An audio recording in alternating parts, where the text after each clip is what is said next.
Hi hello welcome to அடேங்கப்பா haha சமையல். இன்றைக்கி நம்ம சேனலில் பார்த்தீங்கன்னா சங்கரா மீன் வந்து எப்படி உடையாமல் குழம்பு வைக்கிறது அப்படின்றதையும் பார்க்க போகிறோம் ஃப்ரெண்ட்ஸ். வாங்க வீடியோக்குள்ளே போயிட்டு எப்படி வைக்கலான்றதையும் பார்க்கலாம் ஃப்ரெண்ட்ஸ். மீன் உடையாமல் இப்போ பார்த்திங்கன்னா சங்கரா மீனுக்கு தேவையான புளி வந்து நான் எடுத்துருக்கிறேன். இந்த புளி பார்த்திங்கன்னா நம்ம வந்து இந்த மாதிரி முன்னாடியே வந்து குழம்பு வைக்கிறதுக்கு முன்னாடி ஊற வச்சுக்கலாம். இப்போ குழம்புக்கு தேவையான தக்காளி வெங்காயம் நான் வந்து ஒரு 3 தக்காளி 3 வெங்காயம் எடுத்துருக்கிறேன். இப்போ பார்த்திங்கன்னா இந்த வெங்காயத்தை நான் வந்து அரைச்சி வச்சுருக்கிறேன். அதுவும் ஒன்றும் பாதியமாக அரைச்சி வச்சுருக்குறேங்க இந்த போல். இப்போ அடுத்து பார்த்திங்கன்னா தக்காளியுமே நான் வந்துட்டு ஒரு பல்ஸ் கொடுத்துட்டு நல்லா அடித்து எடுத்து வச்சுருக்கிறேன். இப்போ அடுத்து பார்த்திங்கன்னா நம்ம குழம்புக்கு தேவையான புளியை வந்துட்டு நல்லா ஊற வச்சு வச்சுருக்குறோங்க. இதை வந்து வடிகட்டி லாஸ்ட்டாக ஊற்றிக்கலாம். இப்போ தாளிக்கிறதுக்கு பார்த்திங்கன்னா நம்ம வந்து மெயினான பொருள், அதாவது வெந்தயம், சோம்பு, சீரகம் அதில் 1/4 டீஸ்பூன் அளவுக்கு எடுத்துருக்குறேன். இது 3மே வச்சு செஞ்சோம் அப்படின்னா குழம்பு வந்து நல்லா மணமாக இருக்கும். இப்போ இதுக்கு தேவையான பார்த்திங்கன்னா 2 கொத்து கருவேப்பிலை, கொஞ்சமாக வந்து பூண்டு, அடுத்து தனியா, குழம்பு மிளகாய்த்தூள், அதாவது காஷ்மீர் சில்லி, மஞ்சள் பொடி இதெல்லாம் வச்சு தான் இன்றைக்கி நம்ம வந்து சங்கரா மீன் குழம்பு வந்து வைக்க போகிறோம் ஃப்ரெண்ட்ஸ். எப்படி வைக்கலான்றதையும் பார்க்கலாம். இப்போ கடாயை நல்லா சூடு பண்ணிக்கோங்க. முடிஞ்சால் இருந்துச்சுன்னா நல்லெண்ணெய் விட்டுக்கோங்க. அப்படி இல்லைன்னா நார்மலாக நீங்கள் யூஸ் பண்ணுற எண்ணெய் ஊற்றிக்கலாம். இப்போ 1/4 டீஸ்பூன் வந்து கடுகு வந்து சேர்த்துட்டு இப்போ நம்ம சோம்பு, வெந்தயம், சீரகம் இது எல்லாத்தையும் சேர்த்துடலாங்க. இது கூடவே பார்த்திங்கன்னா நான் 2 கொத்து கருவேப்பிலை வச்சுருந்தேன் இல்லையா, அதையுமே சேர்த்துட்டு நல்லா பொரிய விட்டுடுங்க. இது கூட பார்த்திங்கன்னா நம்ம ஒரு பல் பூண்டு வந்து பூண்டை வந்து முழுசாக உரித்து எடுத்துருக்குறேன். இதையுமே வந்து நல்லா எண்ணெயிலே போட்டு நல்லா வதக்கிக்கலாம். இப்போது நம்ம அரைச்சி வச்சுருக்கிற இந்த வெங்காயத்தையும் இதோட சேர்த்துக்கலாங்க. இப்போது நம்ம போட்டிருக்கிற இந்த வெங்காயம் வந்து நல்ல எண்ணெயில் வந்து நல்லா வதக்கி எடுத்துக்கோங்க. இப்போ நல்லா வதக்கினதுக்கு அப்புறம் தான் நம்ம வந்து தக்காளி வந்து சேர்த்துக்கணும். எப்போவுமே வந்து குழம்பு வைக்கும்போது வெங்காயம் வந்து நல்லா வதங்கி வரணுங்க. அப்போ தான் நல்ல டேஸ்ட் வரும் குழம்பு. இப்போ இந்த அளவுக்கு வந்து வதங்கிருச்சு பாருங்கள். அடுத்து நம்ம அரைச்சி வச்சுருக்கிற தக்காளியுமே இதோட சேர்த்துட்டு இதையுமே நல்லா வந்து வதக்கிக்கணும். எப்போவுமே குழம்பு வைக்கிறோம் அப்படின்னா நம்ம வந்து வெங்காயம் தக்காளி நல்லா வந்து வதக்கிக்கணும். நீங்கள் அரைச்சி ஊற்றினாலும் சரி, முழுசாக போட்டு வதக்கினாலும் சரி, நீங்கள் கட் பண்ணிவிட்டு இந்த வெங்காயம் தக்காளி வதக்கிறதுல தான் இருக்குது நம்ம மீன் குழம்போட டேஸ்ட்டு. பார்த்திங்கன்னா இப்போ நல்லா மிக்ஸ் பண்ணி நல்லா இந்த அளவுக்கு வந்து வதக்கி எடுத்தாச்சுங்க. இப்போ இந்த ஸ்டேஜில் நம்ம வந்து குழம்புக்கு தேவையான மிளகாய் பொடியெலாம் சேர்க்க போகிறோம். 2 டீஸ்பூன் அளவுக்கு நான் வந்து குழம்பு மிளகாய் தூள் தான் எடுத்துக்கிட்டேன். 1 டீஸ்பூன் பார்த்திங்கன்னா தனியாத்தூள் வந்து எடுத்துக்கிட்டேன். ஒரு 1/2 டீஸ்பூன் அளவுக்கு காஷ்மீர் சில்லி வந்து எடுத்துக்கிட்டேங்க. 1/4 டீஸ்பூன் அளவுக்கு மஞ்சள் பொடி.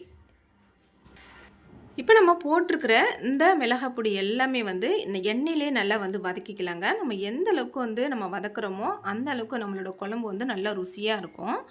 இப்போ நம்ம வந்து நல்லா வதக்கிட்டு இதை சிம்லேயே வந்து ஒரு 7 நிமிஷம் வந்து குக் பண்ணிக்கலாங்க. இது கல்லுப்பு போட்டுட்டு திரும்ப நல்லா மிக்ஸ் பண்ணிவிட்டு ஒரு 7 நிமிஷம் அப்படியே வந்து சிம்லேயே வச்சு குக் பண்ணிவிடுங்க. எண்ணெய் நல்லா மேலே தெளிஞ்சு வரணும். இப்போ ரெஸ்ட்டில் இருக்கட்டும், அப்புறமா பார்க்கலாம்.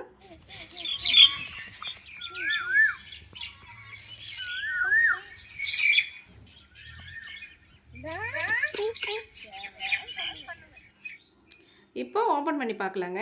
இப்போ பாருங்கள், நம்ம போட்டிருக்கிற அந்த மிளகாய் பொடி எல்லாமே நல்லா வந்து பச்சை வாசனை போயிட்டு நல்லா வதங்கிருச்சு. இப்போ பார்த்தீங்க எண்ணெயுமே நல்லா மேலே தெளிஞ்சு வந்திருக்கு.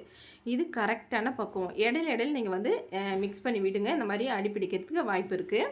இப்போ நல்லாவே நம்ம போட்டிருக்கிற மிளகாய் பொடி எல்லாமே வெந்துருச்சு. இப்போ மீன் குழம்பு இந்த மாதிரி வச்சோம் அப்படின்னா நல்லாவே ருசியாக இருக்குங்க.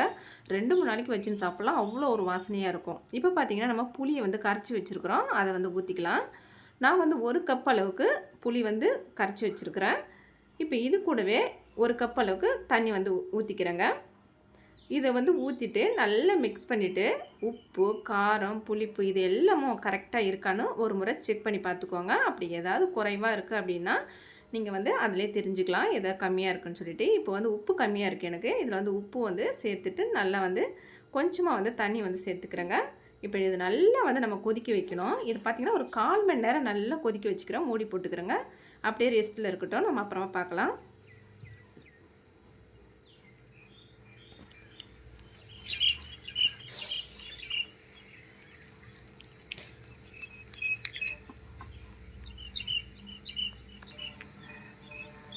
இப்போ நம்ம குழம்பு வந்து எந்த அளவுக்கு கொதிச்சிருக்குன்றதையும் நம்ம ஓப்பன் பண்ணி பார்க்கலாம். பாருங்கள், நல்லா வந்து கொதிச்சிருக்கு. நல்லா சுண்ட கொதிச்சிருச்சு. எண்ணெயுமே மேலே தெரிஞ்சு வந்துட்டு இப்போ இந்த ஸ்டேஜில் நம்ம அரைச்சி வச்சுருக்கிற இந்த தேங்காய் வந்து இதோட சேர்த்துக்கலாம். நான் வந்து நல்லா இளம் தேங்காவை எடுத்து அரைச்சிருக்கிறேன். ஒரு வேளை முத்தி போயிருந்துச்சு தேங்காய் அப்படின்னா நீங்கள் வடிகட்டி சேர்த்துக்கோங்க. ரொம்ப திப்ப திப்பையாக இருக்கும். இப்போ நல்லா அப்படியே ஒரு முறை மிக்ஸ் பண்ணி விட்டுட்டு நம்ம வந்து ஃப்ரெஷ்ஷாக ஒரு 5 தடவை நம்ம மீன் வந்து கழுவி வச்சுருக்குறோம். அதை வந்து அப்படியே வந்து நம்ம போட்டுக்கலாங்க. இப்போ இதை போட்டுட்டு நம்ம வந்து கரண்டியை விட்டு நம்ம வந்து இதை கிளறவோ அல்லது எடுக்கவோ கூடாதுங்க. எப்போவுமே நம்ம வந்து மீன் சேர்த்துட்ட உடனே கரண்டி வந்து விடவே கூடாது. இப்போ பார்த்திங்கன்னா நம்ம மீன் எல்லாத்தையுமே சேர்த்துட்டு அப்படியே வந்துட்டு நம்ம மூடி போட்டுட்டு சிம்மில் தான் அந்த வேக வைக்கணும். எப்போவுமே மீன் போட்ட உடனே நம்ம அந்த ஹை ஃப்ளேமில் வச்சிட்டோம் அப்படின்னா அந்த கொதிச்சு வர அப்போது நமக்கு வந்து உடையிறதுக்கு நிறைய வாய்ப்பு இருக்குது. இப்போ மூடி போட்டுட்டு வெந்ததுக்கப்புறம் நம்ம பார்க்கலாம் ஃப்ரெண்ட்ஸ். கொஞ்ச நேரம் ரெஸ்ட் எடுத்துக்கலாம். இப்போ நம்ம குழம்பு வந்து எந்த அளவுக்கு கொதிச்சிருக்குன்றதை பாருங்கள். நல்லா எண்ணெய் நல்லா தெளிஞ்சு வந்துருச்சு.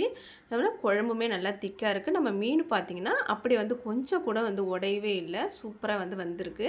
நீங்கள் வந்து மீன் வெந்துருச்சான்னு செக் பண்ணி பார்த்துட்டு உடனே வந்து ஸ்டவ் ஆஃப் பண்ணிவிடுங்க. நீங்கள் ரொம்ப நேரம் கொதிக்க வச்சாலுமே நம்ம வந்து மீன் வந்து சட்டுன்னு வந்து உடஞ்சிரும். இப்போ நான் சொன்ன அளவுகளோட நான் செய்த இந்த செய்முறையோட நீங்கள் செஞ்சு பாருங்கள். உங்களோட சங்கரா மீனும் உடையாது. உங்களோட குழம்புமே நல்லா திக்காக ருசியாக இருக்குங்க.